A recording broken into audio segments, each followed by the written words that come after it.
I heard a splat and looked towards the sound. There, I saw a dumpling smashed against my mom's cheek as she sat across from me. Old folks should stay away, someone muttered. My mom wiped her face with a napkin, trying to stay calm, but I could see she was disgusted. You're Sarah Murphy, handling foreign currency deposits at the New York Bank, aren't you? Yes, that's me. You don't seem to have dementia. Keeping up part-time work, right? I'll remember you until tomorrow, my mom said. Then she quietly stood up and walked away quickly. I followed her. My name is Jessica Jones. I'm 29 years old and work in an office. Since graduating from college, I dedicated myself to my job and didn't date much. But a few months ago, I got a boyfriend named Charlie. He's the same age as me and works as a banker. A colleague introduced us.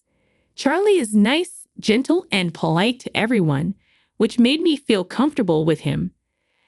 I secretly thought I'd like to marry someone like him, but I felt it was too early to introduce him to my mom. I'm Charlie. I've been dating Jessica for 3 months now. Nice to meet you. Thank you for your polite greeting. You're a good man. Too good for my daughter. My mom smiled as she watched Charlie's polite greeting and his trembling hands presenting a gift. Jessica is really kind and hardworking. I'm the one who's undeserving. Is that so? She used to be such a klutz, a tomboy with short hair when she was little. Oh, right. Would you like to see her album? Really? I would love to see it. Wait a moment, Mom. My mom welcomed Charlie, and the three of us had a delightful dinner that day. After that, Charlie and I often visited my mom's house together. My dad passed away when I was little, and my mom raised me as a single parent. Your happiness is my happiness, Jessica. Thank you for introducing Charlie to me. She would say, genuinely happy for my well-being. Seeing her happy face made me happy too. However, taking Charlie to see my mom too often made me worry it might seem like I was pressuring him into marriage. I was considering marriage with Charlie, but I wasn't sure how he felt about it. When I visited Mom alone one time, Charlie said, if you were going to your mom's, you should have told me. I was worried about her since she was feeling a bit under the weather last time, and I wanted to see her face. Plus, I wanted to talk about the movie she recommended. It turned out Charlie and my mom were getting along better than I thought. Given my mom's calm and gentle nature, they probably just clicked well. With work going smoothly and good relationships with my lover and family, I began to wonder if my life was going too well. 6 months into our relationship, Charlie said, Jessica, for Mother's Day next month, shall we go out to eat, just the three of us? There's a place I want to take you both. If you have plans just for the family, we can go another time. Really? I love the idea. Charlie knew my mom would be thrilled, so we decided to go out for dinner on Mother's Day. I thought about inviting my sister, but she was married and had little children, so we settled on just the three of us. Oh, I recognize this place. I love the Chinese food here, my mom exclaimed. Really? You knew about this restaurant? I asked. Sure. I used to come here often. But Charlie, you really know my taste. Finding a place I like. Charlie blushed at the compliment. Having never been to this restaurant, I followed Charlie and my mom's lead. The restaurant was adorned with chandeliers and large lanterns, showcasing luxurious decorations. A waiter stood tall next to a large swivel table. I realized this was a high-end Chinese restaurant. Then please bring us the special course I ordered, Charlie said calmly to the waiter, watched by my mom with a beaming smile. I was probably the only one feeling nervous in this situation. As we tucked into the dishes being laid out one after another, the pleasant aroma of dumplings filled the air. Then from behind me, a high-pitched woman's voice rang out. Right? What are you doing here? You are Sarah. Charlie's face turned pale in an instant. I turned around to see a smirking woman standing with her arms crossed. So you left our bank and had the nerve to come here. You must have settled for a small regional bank. Huh? Can you even afford this? She sneered. Charlie stopped his chopsticks and looked down slightly. That's none of your concern, Sarah. Besides, we are in the middle of a precious dinner, so please stop. His voice trembled slightly. My apologies for interrupting your precious dinner, Sarah said, scrutinizing my mom and me with a lingering look. I met her gaze. Excuse me, may I ask who you are? I said. Sarah laughed again. I'm Sarah Murphy, a former supervisor of Charlie at New York Bank. She seemed to take pride in her association with her workplace. Oh, New York Bank, as in the major one. My mom looked at Sarah with surprise, which was understandable since New York Bank is one of the biggest banks. Working there implied a high level of prestige. As we were struck dumb, Sarah let out a derisive laugh. Look at you, amazed just because I work at New York Bank. How low have you fallen to dying with such a poor family? When Sarah said that, Charlie, who usually speaks slowly, spoke louder. How can you say such things to my loved ones? You should take back your words. Sarah continued to snicker even as Charlie grew angry. I tried to calm Charlie down for the moment. It was the first time I heard of Charlie working at New York Bank, but I knew he had changed jobs due to harassment from a superior at his previous bank. He had been pursued by a married woman who was his mentor at the bank where he first worked. When Charlie firmly rejected her advances, she started to blame him for her mistakes and even deliberately lost documents he was responsible for, subjecting him to severe bullying. Eventually, Charlie couldn't endure the harassment and resigned. This is the woman who was Charlie's mentor, I thought. So you're the one who drove Charlie to resign. What are you talking about? I just honestly reported to the boss that Charlie couldn't do his job. Sarah replied, I was merely fulfilling my duties as the mentor for dropouts. Sarah sneered. You were just his new employee mentor, but you were very close to him. I countered. My words made Sarah pause. She realized Charlie had told me everything. Then she blinked and furrowed her brow. Who are you talking to? I'm a different class of person from you people. How are we different in class? I asked. We are entirely different, she said. An elite like me, working in the foreign currency deposit department of a major bank, versus a man who has dropped out of the elite and works hard all his life for little pay, a woman working for some dirty small to medium enterprise, and an old hag who works part-time. And not someone you can casually chat with. Sarah's harsh words made my jaw clench and my teeth grind. She looked at us and laughed heartily. I feel sick sharing a meal in the same place as you. I'll forgive Charlie for old time's sake, but can this low-class family leave now? I was at my breaking point and almost slammed my napkin on the table, but my mom stopped me. We will leave once we finish our meal. Please go back to your seat without minding us. Your food will get cold. Looking at her table, I noticed only one set of dishes laid out. My mom's words implied, eat alone and be miserable. Considering the conversation over, we turned back to our table and picked up our chopsticks again. Then, out of the corner of my eye, I saw a shadow hastily reaching for a plate. You guys are a burden on society. The next moment, I heard a splat. Turning towards the sound, I saw a smashed dumpling sticking to my mom's cheek. Old hags and poor folks should stay away. Hey, how terrible. How could you do that? I yelled. Are you okay, Mom? I'm so sorry. Charlie was about to call the restaurant staff when my mom stopped him.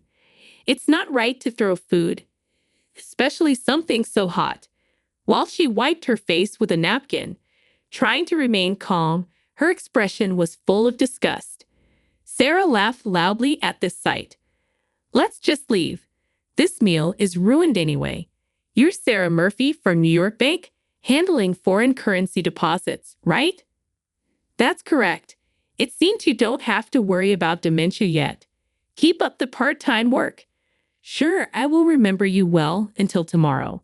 After saying that, my mom silently stood up and walked away briskly, her cheek red. We decided to stop by a doctor for treatment on our way home. Charlie apologized many times for the day's events, but my mom, with a smile, said, "It's not your fault, Charlie. No need to apologize anymore," and she forgave him generously. I was curious about my mom's words, but their meaning became clear the next day. While I was at work taking my lunch break, I received a call from Charlie. He usually didn't call during the day. Thinking something must have happened, I quickly answered, and Charlie's voice was trembling. "Who the hell is your mom? What are you talking about?" I asked. "I received a strange call this morning. The content was bizarre, but it seems my seniors already know about it." Charlie was panicking.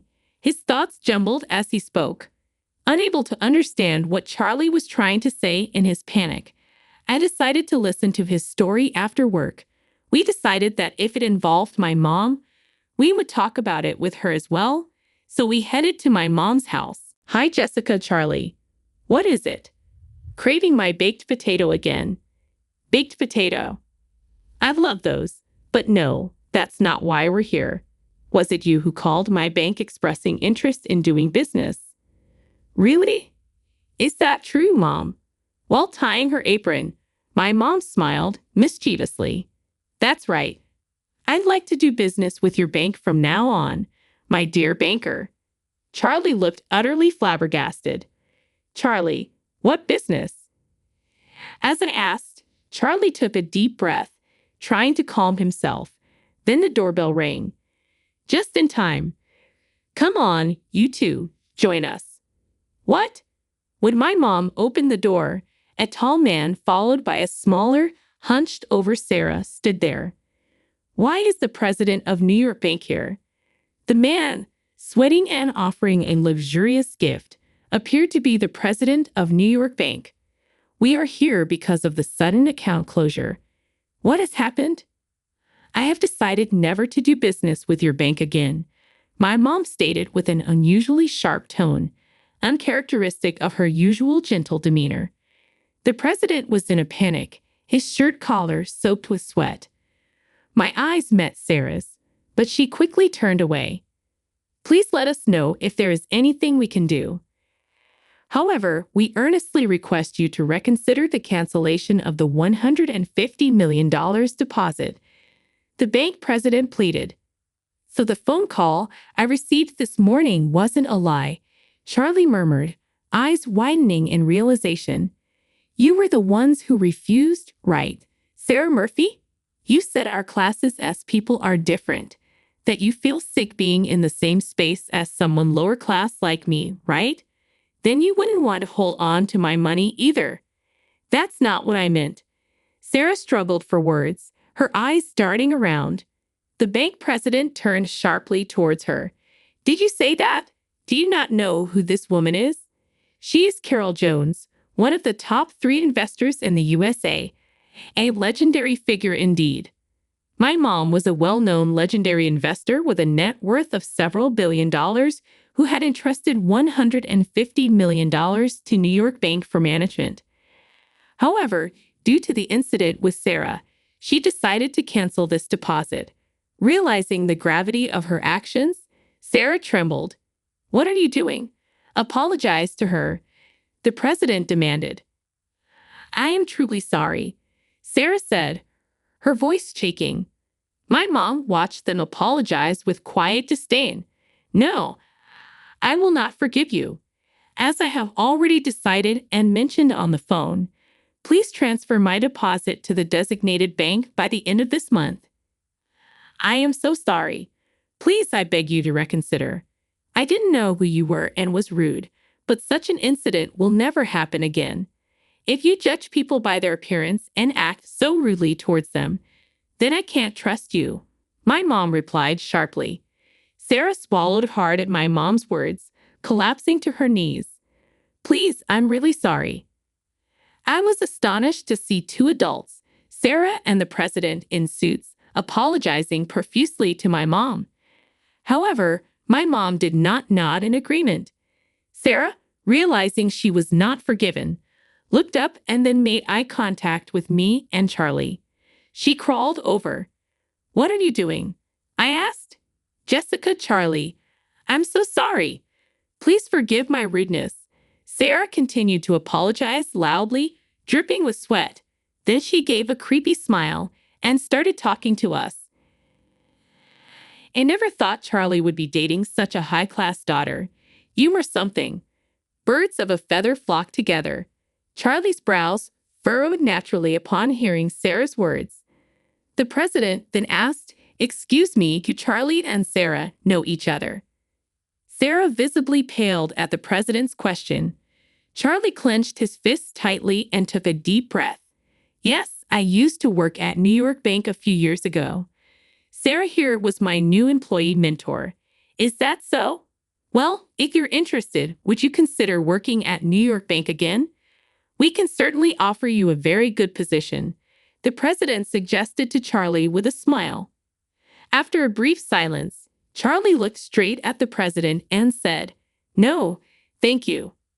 I don't want to be one of the mentors forced into affairs, and I will never return to New York Bank, where it is common for junior employees to take responsibility for their boss's mistakes." Forced into affairs, taking the fall for mistakes. "Sarah, can you explain this?" The president's face turned red as Sarah turned deathly pale. "Well, that's," she stammered.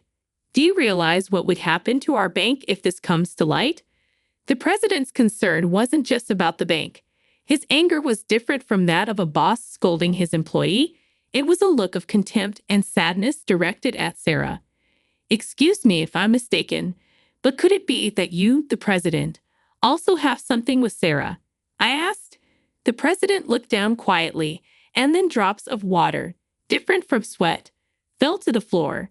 "You said I was the one you were meant to be with. We are both married, but it was just that we met too late." Could it really be?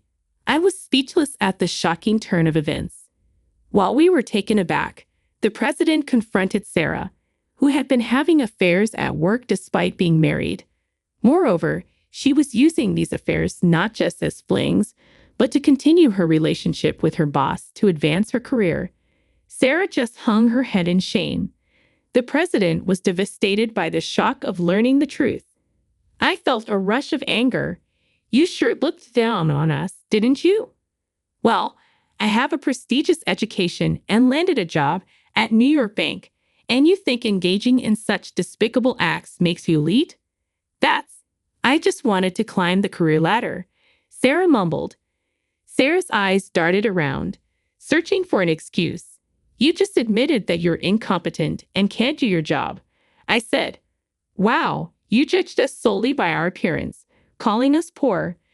But no matter how excellent your education or career might be, what you've done is morally bankrupt.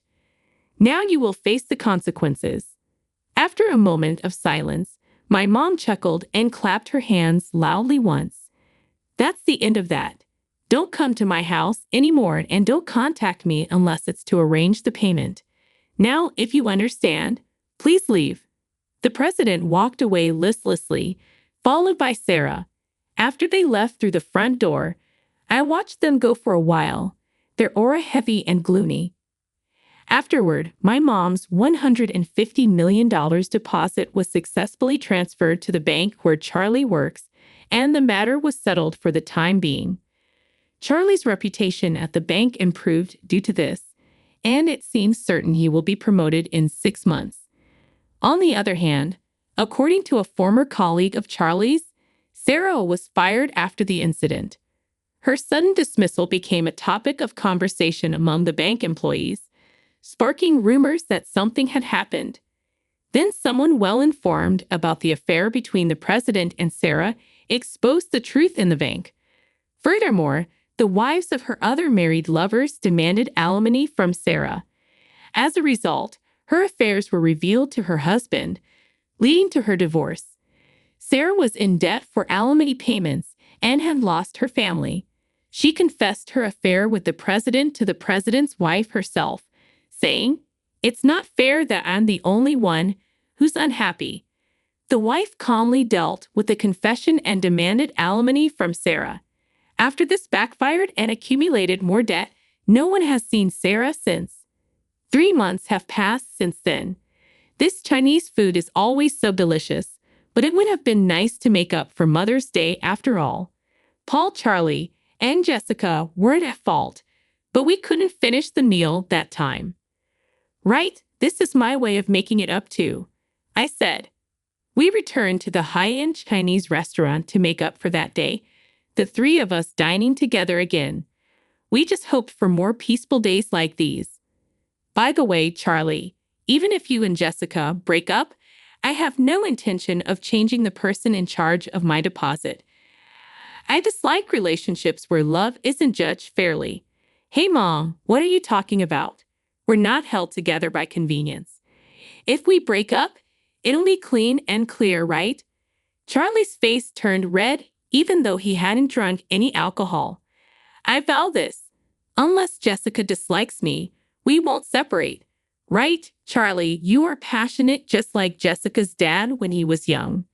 As I listened to this conversation, I looked in the mirror decorating the restaurant and saw my face had turned the same color as Charlie's, even though I hadn't drunk any alcohol.